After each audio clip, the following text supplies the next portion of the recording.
Yes, guys, I'm Si. Welcome back to Cardiff City World. And a bit of a special one today. This is a recruitment report. This is a new series. Effectively, they're just scout reports that we've done previously. But this one's a really interesting one. I'll tell you why. Because technically, we don't have a manager at the moment. Although we do. We know it's coming. It's going to be announced. I think it's Tuesday probably. But maybe Monday. Who knows? Who knows at this point? But I wanted to take a little look at who I think maybe Brian Barry Murphy's first signing for Cardiff City.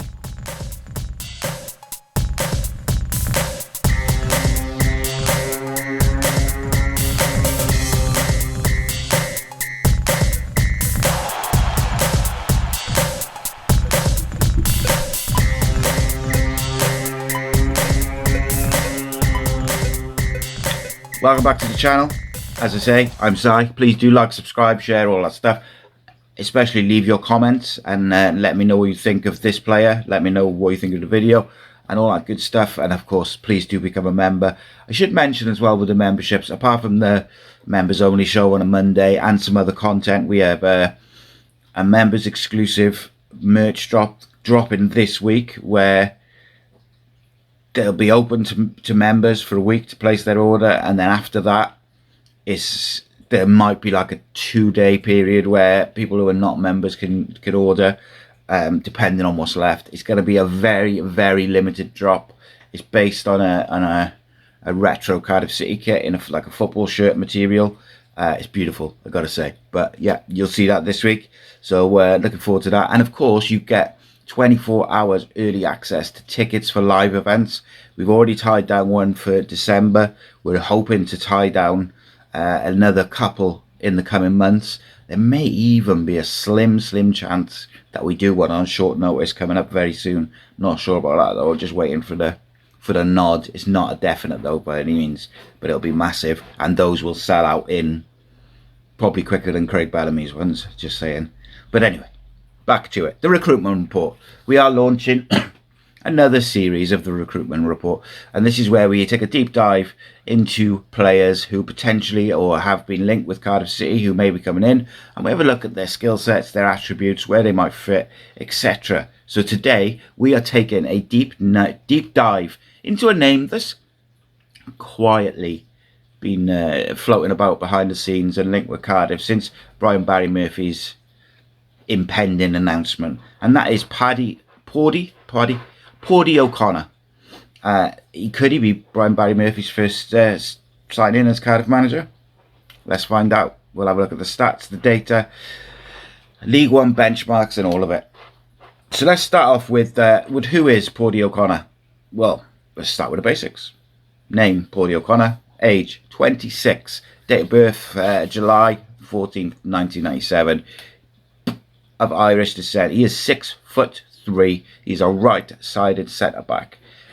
He's played for Leeds, came through Leeds United Academy, Bradford City, was a little loan spell on Blackpool, and of course Lincoln City, where he has, I believe, just over a year on and left on his contract, although there's a bit of discussion about that, so dispute about on different websites and that regarding that, but I think he might have an option. But he's racked up over 230 senior appearances, has been a captain at both Bradford and Lincoln. He's 26. That is a real sweet spot in terms of experience, still improving, but he's a very vocal player. Style of play.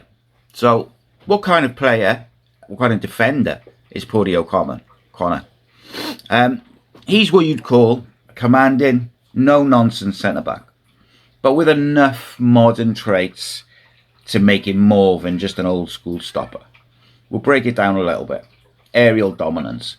6'3", a massive, strong leap. He's dominant in the air. According to FBref, he's averaged 4.5 aerial duels, 1 per 90 in the 24-25 season, which is pretty impressive. That's the top 10% among League One centre-backs. He's frequently used to attack near posts during corners and set pieces, and he's a clear danger from those deeper free kicks to the back post. He's a real front foot defender, front foot aggression. He likes to step into midfield when needed. He averaged 2.1 tackles plus per 90 minutes. That's from SofaScore, which is a real good website actually. And he's really decent for a centre-back who stays central most of the time. He loves a duel, but he's not too rash. And then you've got shot blocking and last-ditch work. He's done, he's averaged 1.2 blocks per 90 minutes. That's the 87th percentile among League One defenders. He tracks the run as well, and he clears dangers instinctively. And I think that's something as well, like 87th percentile for a League One defender is really quite good. Defensive data deep dive. So let's have a real dig into this. During the 2024-25 season, this defensive data has been accumulated from FBref, SofaScore, and FootMob. Some of the best sites for stats and accurate stats at that. In terms of those metrics, you've got tackles won, 1.3 per 90 is the 74th percentile in League One centre-backs. Interceptions, 0.8 per 90, which is the 55th percentile. That is quite low because would indicate maybe that his reading of the game is not always, or his anticipation is not there, but, we'll see. And then clearances, 5.5 per 90 is in the 91st percentile for League One centre-backs. So there, he's got a very old school up and kind of feel about him. Blocks, 1.2 per 90 is the 87th percentile. So again, it's pretty high. Aerial duels won, as we said earlier, 4.5 per 90, which is about 68%, 88th percentile for League One centre-backs. So again, he on average wins 68% of his aerial duels, which isn't super high, but it's high enough. Defensive duels won, 66%, slightly lower, but it is in the higher tier of percentiles for League One centre-backs. So I think the key takeaways from it are he clears danger effectively. He doesn't take too many risks in his own box.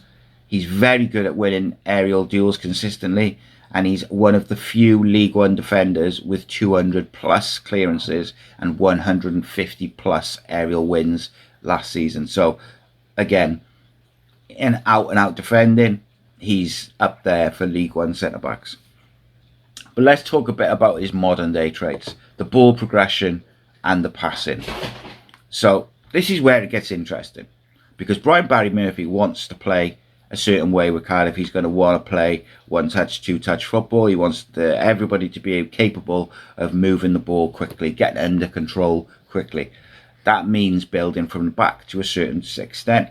That means sometimes playing back to the centre-backs and so on. So can Paudie do that? His passing stats, a bit interesting. So again, FBref and FootMob, these have come from 24-25 season. Passes per 90 minutes. On average, 43.2, which is the 71st percentile. So it's not the top of League One centre-backs, but it's solid. Long ball accuracy, 58.1% on average, found their mark, 68th percentile. I don't think that's too bad, because long balls are inherently more risky than short balls, and a 60% success rate over 40 plus games in a season is pretty good for me for a centre-back. Progressive passes, 3.3 per 90 minutes. Now that's good. It's only in the 60th percentile for centre-backs in League One, but I actually think that's not bad. Passes into the final third, which is not something you'd really expect him to be doing, but he's got a 2.1 per 90 minutes, which is about the 59th percentile. So again, not top tier, but solid. Look, we're not talking a Paolo Maldini. We're not even talking a John Stones. Let's be clear about that. But he is solid. He is a decent, I think he's a very good League One centre-back who's only 26, so he's still learning. But most importantly, he is a leader. He is vocal and he does organise. He's happy to go long, clip diagonals. He's happy to play it in the channels if he's under pressure. He doesn't overplay when he's being pressed, and he keeps his shape and he plays nicely into the midfield. He plays into the midfield quickly, which again is vital. Defends well. does the basics well on the ball. He could thrive next to someone who's a bit more technical on the left-hand side of him. So, for instance, a Dylan Lawler would fit very nicely alongside someone like Paudie O'Connor. Even a Will Fish, who's a little bit more probably technical on the ball. Darland is good on the ball. So these could all be potential younger partners to go alongside O'Connor and be the one who progressed the ball. Brian Barry Murphy will also know him, will get the best out of him. So it's interesting. In terms of his leadership and personality, let's talk about that. O'Connor's leadership profile is a massive selling point for us, in my opinion, because one thing Cardiff are drastically lacking is a leader. And for me, it's O'Connor's leadership qualities, on top of the fact that he's a real good defender. Out-and-out defender is good. His ball playing is good enough. And then his leadership, really, that's where it kind of raises the bar for me, because it's what we lack. And I like the fact that we could potentially bring in a 26-year-old leader rather than looking at someone who's 32, 33, 34, who we might be lucky to get 1.5 seasons out of. A younger profile, but still with those same qualities. As I say, his leadership profile is the big selling point. He's worn the armband at Bradford and now Lincoln. He's vocal, he's communicative. He is loved by his coaches and his managers for his attitude. He's all about the team. He regularly marshals his backline. He's very visible in the set piece organisation, whether that's defensive or offensive. And he was also named in Lincoln City's leadership group with the coaches and the manager at just 24 years old. This is vital in League One, where young players can often be thrown into the big roles. O'Connor brings a bit of experience, brings that leadership, but without being a passenger from a quality point of view. Let's look at the tactical fit in Brian Barry Murphy's Cardiff. So, how would he fit into Brian Barry Murphy's plans? We expect Barry Murphy to bring either a structured 4-3-3, maybe a 4-2-3-1, maybe a 3-5-2 shape, but I think it's more likely to be a 4-3-3 based shape. So what do you need from that? Well, you need a compact defensive structure.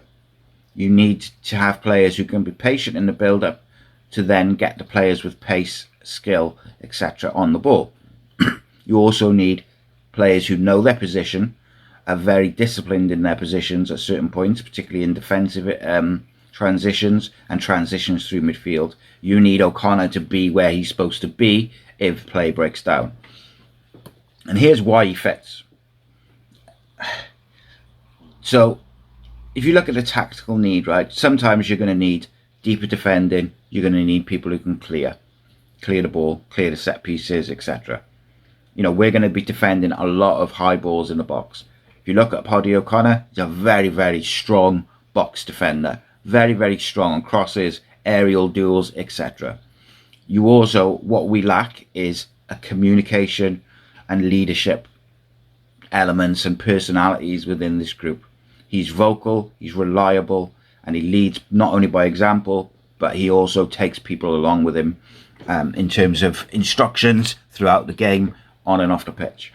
We need aerial dominance. We've struggled with set pieces, both defensively and offensively, and he offers a high win rate in aerial duels, so it's a no-brainer. The build-up and the passing, you need that for the way Brian Barry Murphy wants to play. He is in the good range. Not elite, but we're in League One. It's good, and I think it's good enough. Then you need flexibility. If we do want to flip to a 3 at the back, whether that's just a shape in possession or whether that's a formation, we may need 3 at the back, we may need 4 at the back. He can play on the right hand side of a back 4 centre back, or he can play in the middle of a 3. So Lincoln City have often played a 3 at the back, but also 4 at the back. O'Connor is already used to cover the wider spaces when playing 3 at the back and tuck in inside depending on the shape of the team. So that's ideal for transitions between a back 4 or maybe a back 3 when you've got in possession. Let's look at the context for League One. Right. If we zoom out a little bit and let's see how he compares across the division. So let's compare him to the top League One centre-backs for 24-25 season. You have Jordan Willis of Reading, won 4.1 aerial duels, 0.9 blocks, 80% passing accuracy, 3 progressive passes per 90.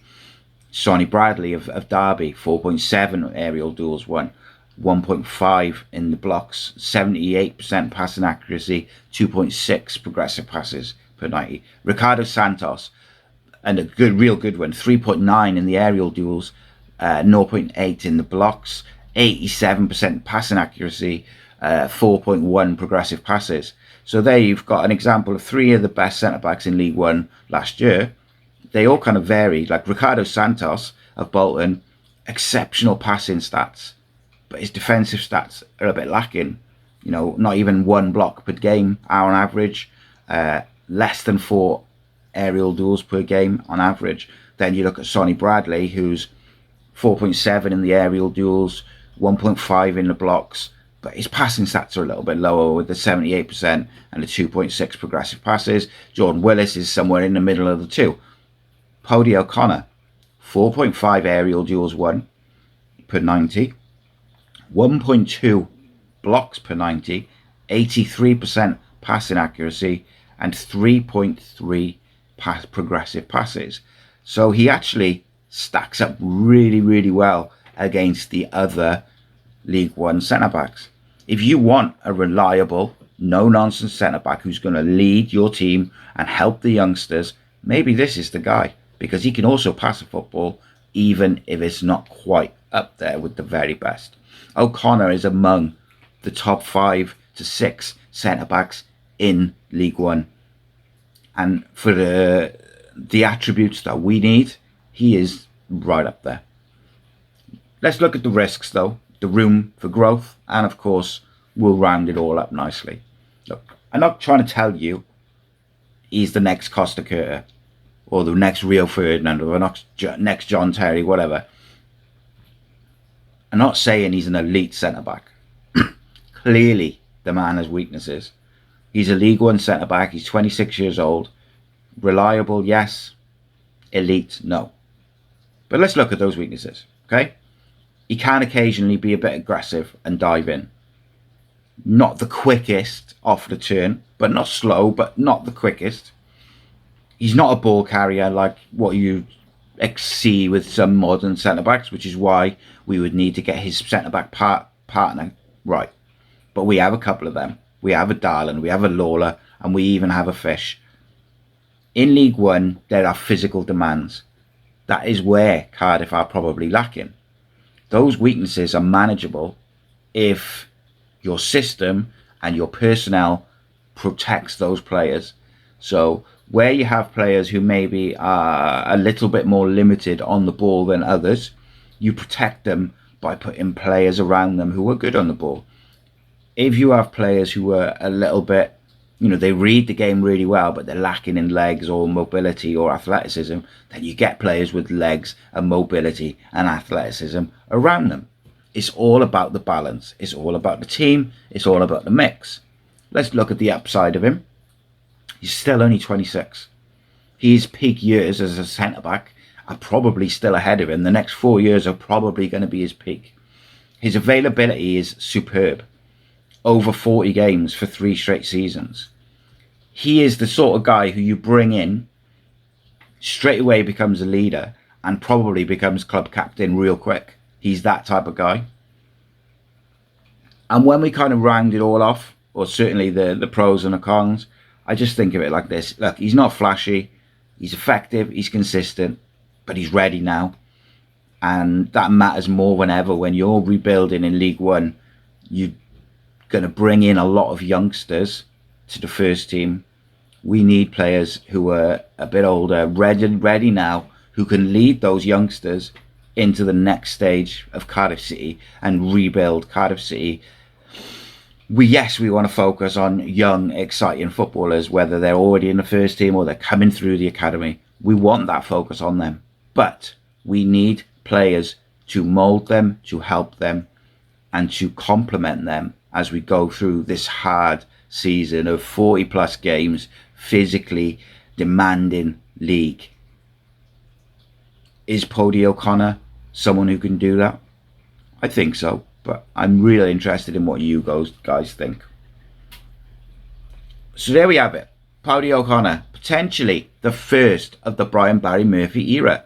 Is he a man who can not only stabilise the Bluebirds backline, but help bring through those young defenders? Let me know in the comments. Do not forget to like, share, subscribe, hit the bell for notifications so you never miss a video on Cardiff City World.